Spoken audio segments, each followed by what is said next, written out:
Hello everyone, if you have your own paranormal experiences you'd like to share, please send them to our channel. Remember, we're not looking for fiction, but real accounts of unexplained events. Stay safe out there, and remember, not all ghosts are scary. Some just need help finding their way home.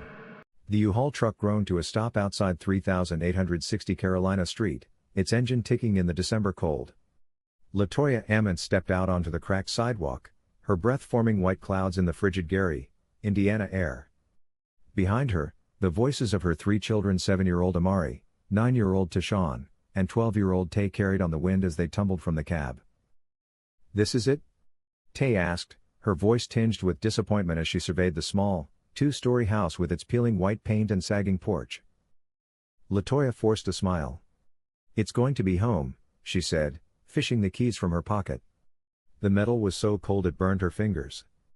"Come on, let's get inside before we freeze."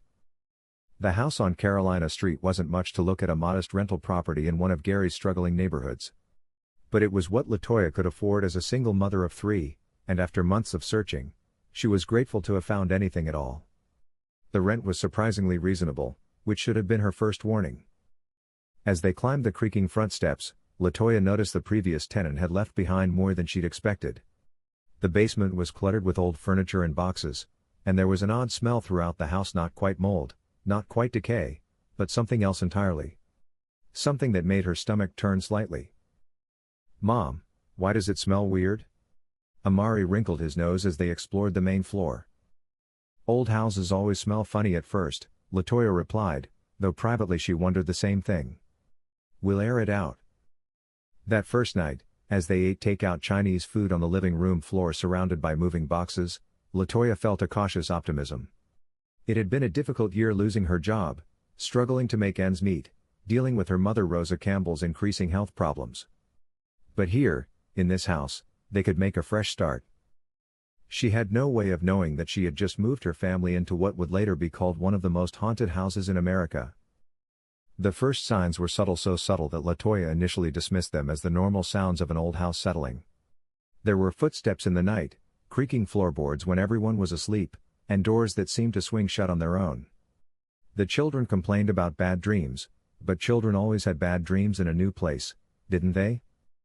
It was Rosa who first suggested something might be wrong. Latoya's mother had moved in to help with the children and the household expenses, and she was more traditional in her beliefs than her daughter.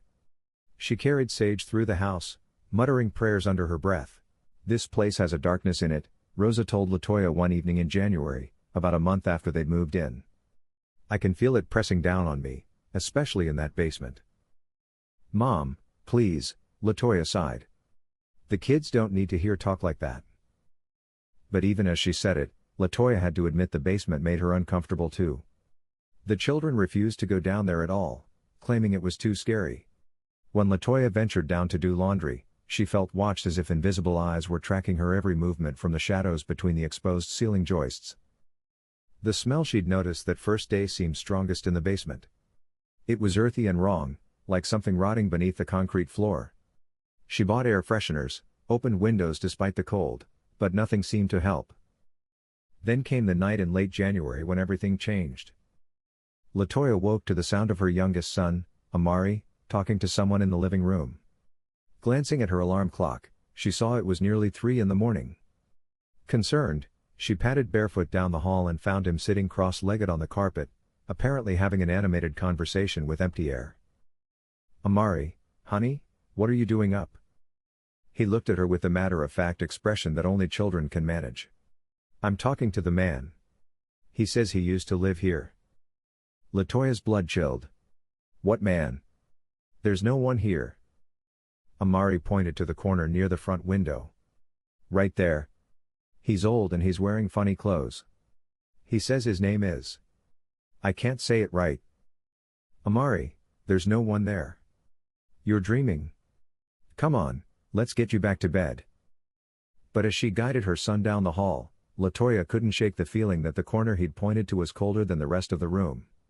And when she glanced back, she could have sworn she saw a shadow move against the wall. That was just the beginning. Over the next few weeks, the strange occurrences multiplied.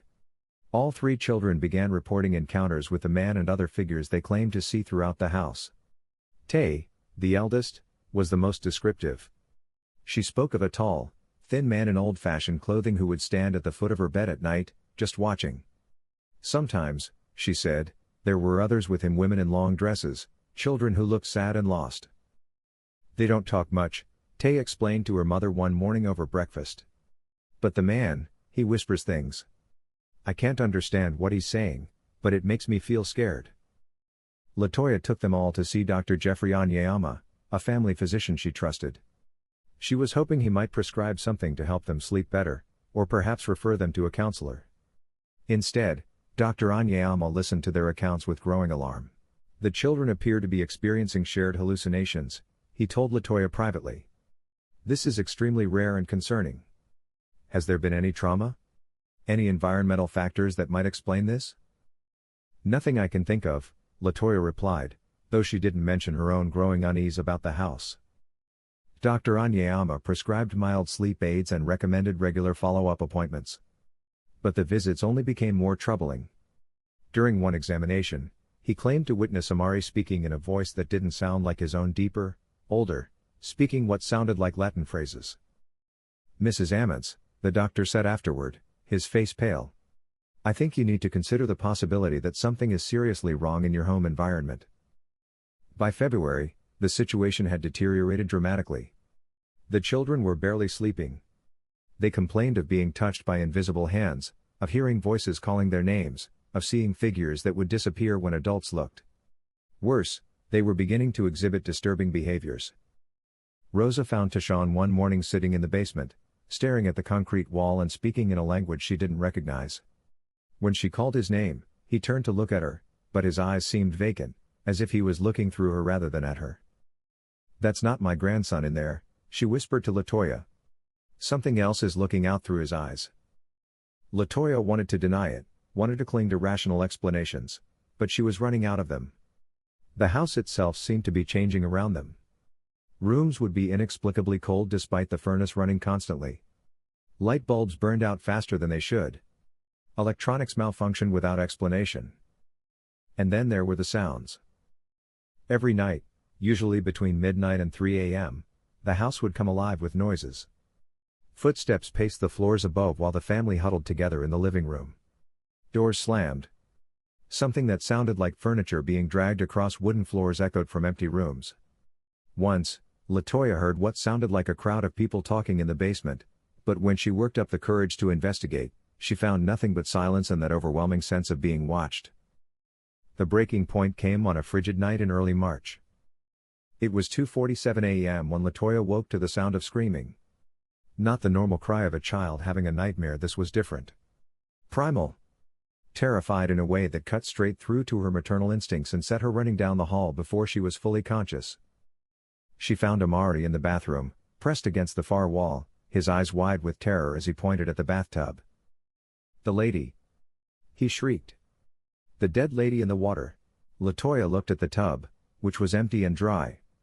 But the air in the small bathroom was freezing, so cold that her breath came out in puffs. And there was that smell again, stronger now, like something that had been buried and then dug up. There's no one there, baby, she said, but her voice shook as she said it. She's there. She's there. Amari continued to scream. She's got no eyes. She's reaching for me. By now, Tay and Tashawn had appeared in the doorway, along with Rosa. They all crowded into the small space, and that's when Rosa gasped. Lord have mercy, she whispered. Look at the mirror. Above the sink, the bathroom mirror was fogged with condensation despite the fact that no one had showered. But it wasn't uniform condensation. There were clear handprints pressed against the glass from the inside, adult-sized handprints that seemed to be clawing at the surface. As they watched in horrified silence, words began to appear in the fog, written by an invisible finger. Get out. The message remained for only a few seconds before the condensation evaporated, leaving the mirror clear once again. But the terror in that bathroom was palpable, pressing down on them like a physical weight. We're leaving, Rosa said, her voice shaking but determined. Right now. We're not spending another night in this house. But even as they hurriedly packed bags and loaded the children into the car, Latoya knew they couldn't run forever. Where would they go? She had no money for another deposit, no family willing to take them in permanently. And somehow, deep in her gut, she suspected that whatever was happening to them wouldn't be left behind just by changing addresses. They spent that night in a hotel, the 5 of them crammed into a single room with 2 double beds. The children slept fitfully, but they slept. For the first time in weeks, there were no voices in the night, no footsteps, no cold spots or moving shadows. "Maybe it's over," LaToya whispered to her mother as they sat watching their children sleep. Rosa shook her head grimly. "It's not the house, baby girl. It's attached itself to us now. To the children. Moving won't help." As if to prove her point, Tashawn suddenly sat up in bed, his eyes still closed, and began speaking in that same strange language Rosa had heard him use in the basement. The words came fast and urgent, and though they couldn't understand them, the tone was unmistakably threatening. The other children began to stir, and within minutes, all 3 were sitting upright in their beds, speaking in unison in the same unknown tongue. Their eyes remained closed, but their voices rose and fell together as if they were part of some unholy choir. LaToya grabbed her phone and started recording. Tomorrow, she decided, she would find someone who could help them. Someone who would believe what was happening to her family. Someone who knew how to fight back. The next morning, LaToya made the most difficult phone call of her life. She dialed the Gary Police Department and asked to speak to someone about a supernatural emergency. The dispatcher's response was predictably skeptical. "Ma'am, we don't handle supernatural emergencies. If you're having a mental health crisis, I can connect you with." "My children are being possessed," LaToya interrupted, her voice steady despite the tremor in her hands. "I have video. I need help." What she didn't expect was for the call to be transferred to Captain Charles Austin, a veteran officer who had seen enough strange things in Gary over the years to keep an open mind. More importantly, Austin was familiar with 3860 Carolina Street. "Mrs. Ammons," he said when he arrived at the hotel an hour later, "you're not the first family to call us about that address. We've had 3 reports in the past 5 years about paranormal activity in that house." He sat across from her in the hotel's small lobby, his expression serious as he watched the video she'd recorded the night before. As the footage played showing her 3 children speaking in perfect unison in an unknown language while apparently asleep, his frown deepened. "How long has this been going on?" he asked. "Since we moved in. December. But it's been getting worse." LaToya's voice cracked. "Captain, I don't know what to do. I can't afford to move, but I can't keep my children in that house." Austin closed his notebook and leaned forward. "Mrs. Ammons, I'm going to give you the number of someone who might be able to help. Her name is Reverend Mike Maginot. He's dealt with situations like this before." Reverend Maginot was a Catholic priest who served several parishes in the Gary area, but he was also known for his work with families experiencing what the church carefully termed supernatural disturbances. When LaToya called him that afternoon, he agreed to meet with them immediately. "The children are exhibiting classic signs of demonic oppression," he explained after interviewing the family and reviewing LaToya's video evidence. "This is different from possession. They haven't been taken over completely, but they're being influenced by a malevolent spiritual presence." "Can you help them?" LaToya asked. "I can try. But first, we need to understand what we're dealing with.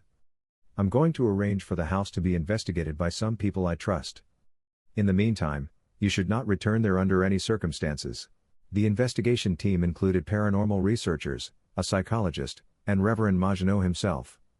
What they found at 3860 Carolina Street would later be documented in police reports that made national news. The team entered the house on Carolina Street on a gray Thursday morning in mid-March. The temperature inside was at least 20 degrees colder than outside, despite the furnace running at full capacity. Their breath formed clouds as they moved through the rooms, and several team members reported feeling physically ill within minutes of entering. Dr. Rebecca Holt, the psychologist on the team, was the first to experience something she couldn't explain. While interviewing Rosa in the living room, she claimed to see a shadow figure move across the wall behind the older woman. When she pointed it out, the shadow seemed to pause, then move deliberately toward them. "It knows we're watching it," Dr. Holt whispered, her voice tight with fear. The paranormal researchers set up equipment throughout the house: EMF detectors, thermal cameras, digital recorders. Almost immediately, Their instruments began registering anomalous readings. The EMF detector spiked randomly, showing electromagnetic activity far beyond normal levels. The thermal cameras captured cold spots that moved through the rooms like invisible people walking around. But it was the audio recordings that provided the most disturbing evidence. In the basement, their digital recorders picked up voices speaking in what language experts later identified as Latin, along with other sounds that defied explanation: children crying, footsteps pacing overhead when the upper floors were empty, and what sounded like furniture being dragged across wooden floors. Reverend Maginot conducted a blessing of the house, moving through each room with holy water and prayer.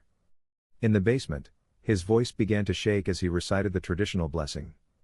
The temperature dropped even further, and several team members reported feeling a malevolent presence pressing down on them, making it difficult to breathe. "This is not a simple haunting," Reverend Maginot told the team afterward. "There is something very powerful and very evil in that house. It's been there for a long time, and it's grown strong." The investigation lasted 3 days. By the end, even the skeptics on the team were convinced that something supernatural was occurring at 3860 Carolina Street. Their report, filed with the Gary Police Department, documented over 40 separate incidents of paranormal activity. But the investigation also revealed something else: the presence wasn't confined to the house anymore.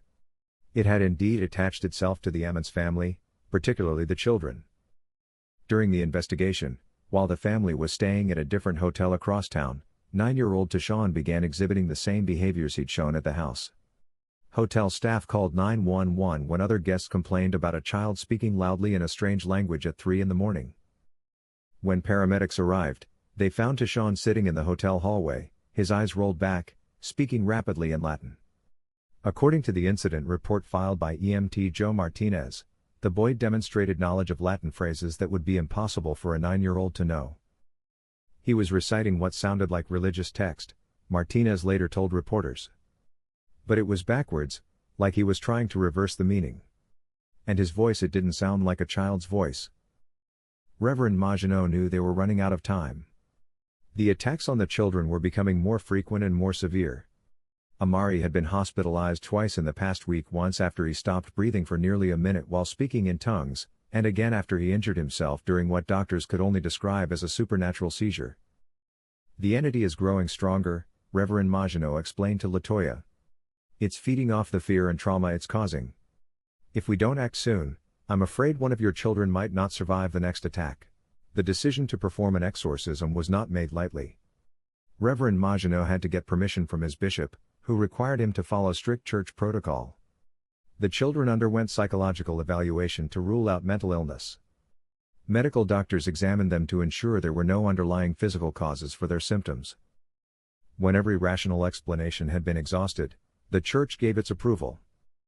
The exorcism was scheduled for a Sunday evening at a small chapel in Gary, with only family members and essential personnel present.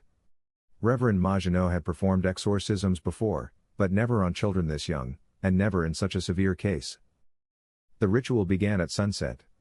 As Reverend Maginot opened his prayer book and began the traditional Latin prayers, the temperature in the chapel dropped dramatically. Candles flickered despite the absence of any wind, and several people reported hearing voices whispering just at the edge of perception. At first, the children seemed calm. They sat quietly with their grandmother while Reverend Maginot worked through the preliminary prayers. But as he began the actual exorcism rites, their demeanor changed. Tashawn was the first to react. His body began to shake, gently at first, then more violently. His eyes rolled back until only the whites were visible, and he began to speak in that deep, adult voice that had terrified his family for months. "You have no power here," the voice said through Tashawn's lips. "These children belong to us now? By the power of Jesus Christ, I command you to leave these children," Reverend Maginot replied, his voice steady despite the sweat beading on his forehead. What happened next would be seared into the memory of everyone present. All 3 children began to levitate, not dramatically, but enough that their bodies lifted several inches off their chairs. They spoke in unison, their voices blending into an unholy harmony that made the chapel's windows vibrate. The exorcism continued for 4 hours. Reverend Maginot worked through each child individually, commanding the entities to reveal their names and leave.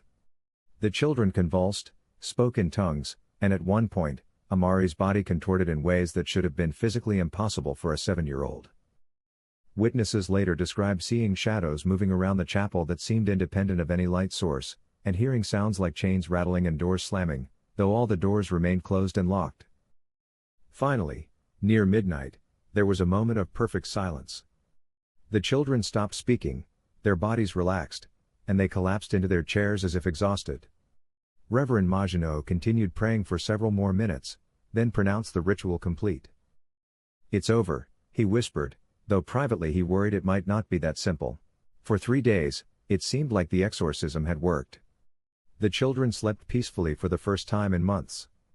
They played like normal kids, laughed at cartoons, complained about homework, all the wonderfully ordinary things LaToya had almost forgotten they used to do. The family returned to 3860 Carolina Street, hoping the house would feel different too. For a brief moment, it did. The oppressive atmosphere seemed lighter. The strange smells were gone. Even Rosa, who had been the most sensitive to the house's dark presence, admitted she felt more comfortable. But on the 4th night, LaToya woke to find Tay standing in her bedroom doorway. "Mom," her daughter said in a voice that was too calm, too adult. "It's not over. They're back." The next few weeks were worse than before. The entities seemed angry that they'd been banished, and their attacks became more physical, more violent. The children bore scratches and bruises that appeared overnight. Objects in the house moved on their own, not just falling or shifting, but being thrown with apparent intelligence and malice. Dr. Anyama documented unexplained injuries on all 3 children. Captain Austin filed additional police reports. Reverend Maginot performed 2 more exorcisms, each one more intense than the last. The story began to attract media attention. Local news stations ran segments about the Gary Demon House. Paranormal investigators from around the country requested permission to study the family. The attention brought help, but it also brought skeptics and sensation seekers who questioned whether the whole thing was an elaborate hoax. LaToya found herself defending her children's experiences to reporters who suggested they were making it all up for attention or money. She showed them medical records, police reports, audio and video recordings, but still some doubted. The doubt hurt almost as much as watching her children suffer. She hadn't asked for any of this. She'd never wanted to be famous for living in a haunted house. All she'd wanted was a safe place to raise her family. By summer, the situation had become untenable. The children couldn't attend school regularly because of their unpredictable episodes. LaToya couldn't hold down a job. The family was surviving on donations from strangers who had heard their story and wanted to help. Something had to change. The breakthrough came from an unexpected source. Dr. Barry Taff, a paranormal researcher from UCLA, had been following the case and believed he'd identified the source of the problem. After reviewing historical records of the property, he discovered that 3860 Carolina Street had been built on land that had once been part of a larger estate owned by a man named Edwin Crane in the 1920s. Crane had been a wealthy businessman with interests in the steel industry, but he'd also been deeply involved in occult practices. Records showed he'd conducted seances and other rituals on his property, attempting to communicate with the dead. He died in 1929 under mysterious circumstances, and his estate had been divided and sold off over the decades. "It's possible that Crane's occult activities opened a doorway," Dr. Taff explained to Reverend Maginot. "These entities aren't traditional demons, they're something else. Spirits that were called here decades ago and never properly banished." This new information changed Reverend Maginot's approach.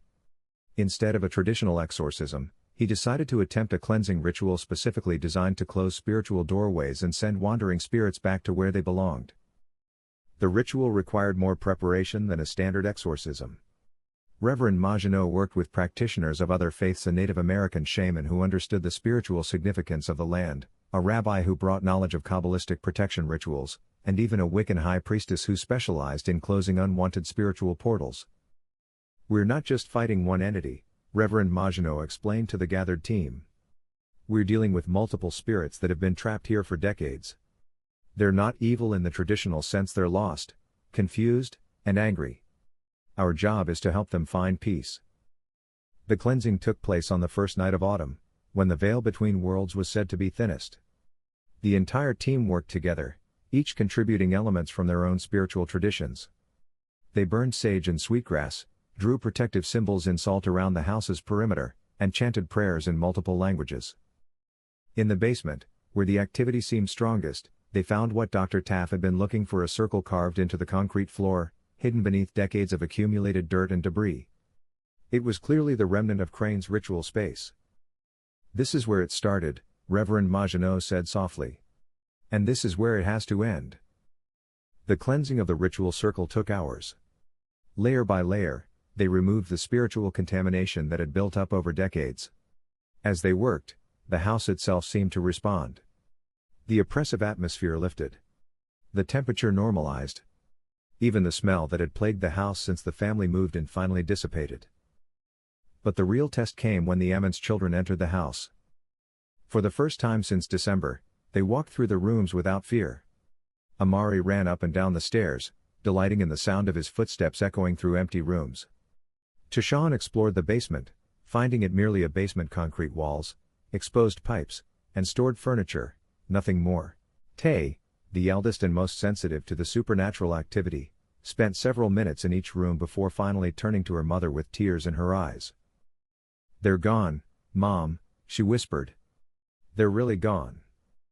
6 months later, the Emmons family was living a life that felt almost startlingly normal.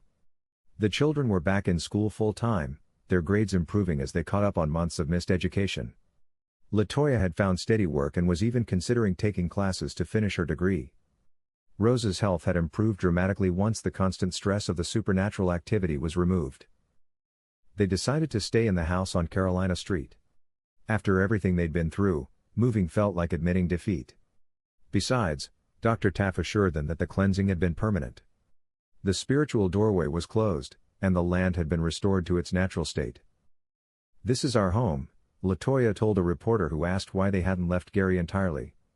"We fought for it, and we won. Those things that tried to drive us away, they don't get to win." The house attracted curious visitors for a while: paranormal enthusiasts hoping to experience something supernatural, skeptics looking for evidence of fraud. But 3860 Carolina Street remained stubbornly normal. Whatever had once made it one of the most haunted locations in America was truly gone. Reverend Maginot continued his work with families experiencing supernatural disturbances, but he often referenced the Emmons case as proof that even the most severe hauntings could be resolved with the right approach and enough determination. "Evil exists," he said in a lecture he gave to seminary students. "But so does good. And when good people stand together and refuse to be driven away by darkness, light always wins in the end." The children grew up to be remarkably well-adjusted adults despite their traumatic childhood experiences. Tay became a social worker, specializing in helping families in crisis. Tashawn joined the military and served 2 tours overseas. Amari, who had been the youngest during the haunting, studied psychology and became a counselor who worked with children experiencing trauma. None of them spoke publicly about their experiences very often, but they remained close as adults, bonded by something that few people could understand. Sometimes, when they gathered for family holidays, someone would mention those months on Carolina Street, and they'd all grow quiet for a moment, remembering. Not with fear that was long gone, but with gratitude. They'd survived something that could have destroyed them, and in doing so, they'd discovered reserves of strength they never knew they had. The house still stands on Carolina Street, inhabited by a different family now. It's just a house, 2 stories, white paint that's been freshly maintained, a small front porch where children's bicycles lean against the railings. The basement has been finished into a family room where teenagers play video games and watch movies. Nothing supernatural has been reported there since the autumn night when multiple faiths came together to close a doorway that should never have been opened in the first place. But sometimes, on very quiet nights, neighbors claim they can still hear something in the wind, not voices or footsteps, but something that sounds almost like gratitude. The whispered thanks of spirits who were finally able to find peace, and move on to whatever comes next. The Demon House of Gary, Indiana exists now only in memory and in the police reports filed away in the Gary Police Department's archives. But for those who lived through it, it serves as a reminder that some battles are worth fighting, no matter how impossible they seem. And sometimes, if you refuse to give up, if you stand together against the darkness, you really can win. Hey everyone, thanks so much for listening. If you enjoyed the video, please hit that like and subscribe button, and then share it with your friends. Your support helps us grow and create even more awesome content. We appreciate you being part of the journey.